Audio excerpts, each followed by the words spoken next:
انہوں نے غالب کا ایک شعر کوٹ کیا ہے. اس کا ایک مصرع میں ابھی آپ کو سنا دیتا ہوں. غالب نے بھی یہی بات کی تھی کہ شہرت شورم بگیتی باد من خواہد شدن. میرے شعر کی جو شہرت ہے وہ میری بعد ہوگی، میرے مرنے کے بعد ہوگی. تو بالکل یہی صورتحال ہمیں جوش صاحب کی بھی نظر آتی ہے. اور اسی دیباچے کے آخر میں انہوں نے یہ لکھا ہے کہ ایک دھندلی سی پگڈنڈی ہے، اس پر نقاب پوشوں کا ایک قافلہ چلا آ رہا ہے. وہ قافلہ دھیرے دھیرے مگر بڑے عزم سمین کے ساتھ میری طرف بڑھ رہا ہے. ممکن ہے وہ مجھے ہار پہنانا چاہتے ہوں، یہ بھی ممکن ہے کہ وہ میری لوح شمع کی لو کو اکسانا چاہتے ہوں اور اسے آسمان تک بھڑکانا چاہتے ہوں. تو یہ جو ایک تحریر ہے ان کی بالکل آخر میں، اس سے آپ کو اندازہ ہو جائے گا کہ وہ اپنی محرومی کا جو اظہار ہے وہ کن لفظوں میں کر رہے ہیں. اور ایک اور بات انہوں نے یہ کہا ہے کہ یہ قافلہ مجھ تک پہنچنے میں شاید اس کو 200-250 سال لگیں گے. تو بہرحال اب ان کو یہاں سے گزرے ہوئے بھی 50 سال ہونے والے ہیں. تو یہ وقت جو ہے آہستہ آہستہ ان کی شخصیت کا، ان کے فن کا فوکس درست کر رہا ہے اور رفتہ رفتہ ہم ان کی طرف بڑھ رہے ہیں. چونکہ جوش صاحب کی یہ جو نظمیں ہیں انہوں نے خود کہا تھا میرا نعرہ انقلاب و انقلاب و انقلاب. تو اس میں تو کوئی شک نہیں ہے کہ ایک زمانے میں جب انہوں نے ایسٹ انڈیا کے فرزندوں پر ایک نظم لکھی تھی، وہ نظم جو ہے ہندوستان میں گونجتی تھی. وہ نظم ہر جگہ پہنچی ہے، ان کے قدردان پیدا ہوئے اس نظم کی وجہ سے. اور یہ میں ضرور کہوں گا، ابھی میں فیض صاحب پر ایک سیشن دیکھ رہا تھا. 1936 میں ترقی پسند تحریک شروع ہوتی ہے. اس وقت جوش صاحب 38 سال کے تھے اور وہ ساری باتیں جو ترقی پسندوں نے 1936 کے بعد کی اور ایک منشور کے تحت کی، ایک مینیفیسٹو کے تحت کی، وہ جوش صاحب ان سے کہیں پہلے کر چکے تھے. انقلاب کا نعرہ، شباب کا نعرہ ان کے یہاں ہمیں بہت پہلے دکھائی دیتا ہے. اب یہ الگ بات ہے کہ جوش صاحب اتنے توانا شاعر ہیں، یعنی دیکھا جائے تو میر انیس کی لفظیات کے بعد اور ان کی تراکیب کے بعد دوسرا کسی شاعر کا آپ نام لے ہی نہیں سکتے کہ کوئی دوسرا شاعر جوش سے آگے نکلتا ہو. جتنے الفاظ انہوں نے استعمال کیے ہیں، اشعار کی تعداد دیکھیں تو 1 لاکھ سے زیادہ ہے، رباعیوں کی تعداد دیکھیں تو 1200 سے زیادہ ہے. یعنی ایک سمندر ہے اور پھیلاؤ ہے اس کا. مگر ہم لوگ جوش صاحب سے شاید اس لیے آشنا نہیں ہوئے کہ ایک تو جوش صاحب کے اندر بداعت بہت تھی. یعنی وہ کسی بھی لفظ کو، کسی بھی ترکیب کو، مشکل سے مشکل الفاظ کو پانی کر دیتے تھے. اتنی روانی ان میں پیدا کر دیتے تھے، اتنی برجستگی اس میں پیدا ہو جاتی تھی. اور خاص طور سے اگر کبھی آپ نے جوش صاحب کو پڑھتے ہوئے بھی سنا ہو تو آپ دیکھیں گے کہ بالکل ایک اس طرح کی ایک لہریں اٹھتی ہیں اور ایک بالکل آہستگی کے ساتھ وہ اپنا آگے کی طرف بڑھتی ہوئی نظر آتی. تو جوش صاحب کی جو بداعت ہے، ایسی بداعت اور لفظوں کا جو استعمال کا کرینہ ہے، ایسا کرینہ اور ایسی خوبی کہ جس کو ہم کہیں کہ کسی زمانے میں لان جائنس نے 5 چیزیں گنوائی تھی شاعری کے لیے. آپ دیکھیں گے کہ فیض صاحب کے یہاں وہ پانچوں کی پانچوں پوری کی پوری آپ کو نظر آئیں گی۔ وہ کہتا ہے کہ خیال کی عظمت ہونی چاہیے اور اس میں شکو بلندی، رفت اور الویت ہونی چاہیے۔ مجھے جوش سے بڑھ کے کوئی نظر نہیں آتا۔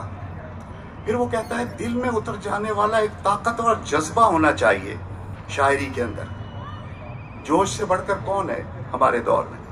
پھر وہ کہتا ہے کہ ثنائے بدائے اس طرح استعمال نہیں کرنی چاہیے جس طرح کے عام طور پہ لوگ کرتے ہیں۔ ثنائے بدائے کی ایک فہرست بنا کر اس کو شاعری کی لفظیات سے خارج کر دینا چاہیے، اور ایسے ثنائے اور بدائے ہونے چاہیے جو بامانی ہوں، جن کا ابلاغ ہو، جن کی رسائی ہو۔ اور تیسری بات وہ یہ کہتا ہے کہ تہذیب اور شائستگی الفاظ کے قرینے میں، الفاظ کے استعمال میں موجود ہونی چاہیے۔ اور پانچویں چیز وہ کہتا ہے کہ ایسی الفاظ کی روانی ہو کہ الفاظ جو ہیں وہ خود بخود الویت کو اور بلندی اور عرفیت کو پیدا کرتے چلے جائیں۔ تو آپ دیکھیے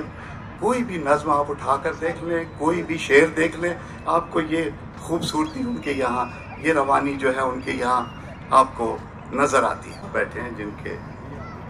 جشن کے لیے ہم یہاں سب اکٹھے ہیں، تو ان کا ایک مصرع میں آپ کو سناتا ہوں کہ رزق برحق ہے، یہ خدمت نہیں ہوگی، خدمت نہیں ہوگی ہم سے۔ اب یہ ہمارا جو زمانہ ہے یہ قصیدے کا زمانہ نہیں ہے، تو جوش صاحب کی ساری جو شاعری ہے وہ آپ یقین کیجئے پوری شاعری ایک قصیدہ ہے، لیکن وہ چونکہ شباب کے شاعر ہیں اس لیے جوش صاحب کی تمام نظموں کے اندر آپ کو جو روانی ملتی ہے، لفظوں کا جو قرینہ ملتا ہے وہ تشبیب کا قرینہ ہے، وہ اس سے آگے نہیں گئے، کیونکہ ایک تو انہیں دور نہیں ملا، وہ اگر وہ دور ہوتا تو شاید وہ قصیدے کے خاقانی ہوتے، وہ دور ہوتا تو شاید وہ سودا اور ذوق ہوتے قصیدے کے، لیکن جو دور ان کو ملا ہے وہ دور تغیر کا دور تھا، انقلاب کا دور تھا، اور اسی لیے انہوں نے اپنا نام اور اپنا کام تغیر اور انقلاب بتایا۔ یہ صورتحال ان کی تمام نظموں کے اندر آپ کو جوش صاحب کی نظر آئے گی۔ صرف میں ایک مثال کے طور پہ کہ یہ ان کی پوری شاعری جو ہے وہ قصیدے کی ایک تشبیب کس طرح نظر آتی ہے، اور ہم سب جانتے ہیں کہ تشبیب کا جو مطلب ہے وہ شباب کی باتیں ہیں اور بہار کی باتیں ہیں، منظر کی باتیں ہیں، اور منظر میں آپ دیکھیں گے کہ جوش صاحب کی جو نظمیں ہیں سب منظریہ نظمیں ہیں، ان کے تمام ان کے مرثیے منظریہ مرثیے ہیں۔ آپ کو ہر جگہ اور خاص طور سے میں یہ کہوں گا کہ ان کے یہاں صبح اور شام کا جو منظر ہے وہ دیدنی ہے، رات ان کے یہاں نہیں ہے۔ تمام ابھی محبوب سنا رہے تھے شعر ان کا، تو صبح کا منظر جو ہے وہ ان کے یہاں آپ کو نظر آئے گا، بہار کی تمام لوازمات تلازمات آپ کو جوش صاحب کی یہاں آپ کو نظر آئیں گے۔ تو میں صرف چھوٹی سی ایک بات کر کے پھر دوسری بات کرتا ہوں کہ آپ دیکھیں گے یہ سارے موضوعات اس نظم کے اندر، یہ پہلی نظم ہے اس میں محمل الجرس میں، اور اس میں اس کے کوئی 10 حصے ہیں۔ میں پہلے حصے میں سے 4-5 شعر آپ کو سناتا ہوں تاکہ میری بات جو ہے وہ آپ تک پہنچے۔ مد بھرے انقلاب کی آمد، ہائے اس پر شباب کی آمد، میں کا جس طرح ابتدائی سرور، میں کا جس طرح ابتدائی سرور، جیسے پچھلے پہر